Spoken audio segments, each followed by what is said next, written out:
ফের শুরু হয়েছে কেন্দ্র রাজ্য সংঘাতের পরিস্থিতি।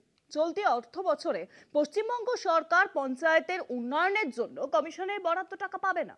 অনুদান বাবদ প্রায় ৩,৫২৮ কোটি টাকা পাওয়ার যোগ্যতা নাকি অর্জন করেনি রাজ্য। এরকমই অভিযোগ করেছে কেন্দ্রীয় পঞ্চায়েতি রাজ মন্ত্রক। বাংলা আর বাঙালির অপমানের পর এবার রাজ্যকে তার প্রাপ্য থেকে বঞ্চিত করতে তৎপর মোদী সরকার। এমনিতেই ১০০ দিনের কাজ আবাস যোজনা জল জীবন মিশনে প্রাপ্য টাকা কেন্দ্র আটকে রেখেছে বলে দীর্ঘদিনের অভিযোগ তৃণমূল সরকারের। এই পরিস্থিতিতে পঞ্চায়েতি রাজ মন্ত্রকও টাকা আটকে দিলে রাজ্য কেন্দ্র সংঘাতের নয়া ক্ষেত্র তৈরি হবে এমনি মনে করছে রাজনৈতিক মহল। কিন্তু এই নয়া উদ্বেগের কারণ কি?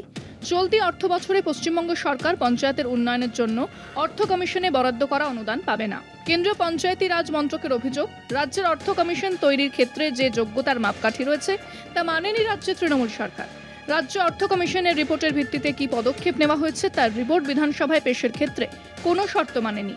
ফলে চলতি অর্থ বছরে পশ্চিমবঙ্গের জন্য বরাদ্দ অনুদান বাবদ ৩,৫২৮ কোটি টাকা পাওয়ার যোগ্যতা অর্জন করেনি রাজ্য।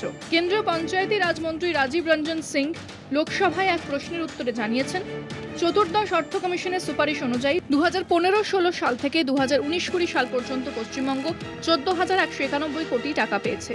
পঞ্চদশ অর্থ কমিশনে 2020-21 সাল থেকে 2025-26 মধ্যে রাজ্যের জন্য 21,611 কোটি টাকা মঞ্জুর হয়। এর মধ্যে 2024-25 পর্যন্ত রাজ্যকে 17,938 কোটি টাকা দেওয়া হয়েছে। কিন্তু 2025-26 জন্য বরাদ্দ টাকা পাওয়ার ক্ষেত্রে যোগ্যতার মাপকাঠিতে উতরতে পারেনি পশ্চিমবঙ্গ। পঞ্চায়েতি রাজ মন্ত্রকের অভিযোগ, গ্রামের মানুষের আবাসিক জমির মালিকানার নথি বা প্রপার্টি কার্ড বিলির জন্য কেন্দ্র প্রকল্প চালু করেছে।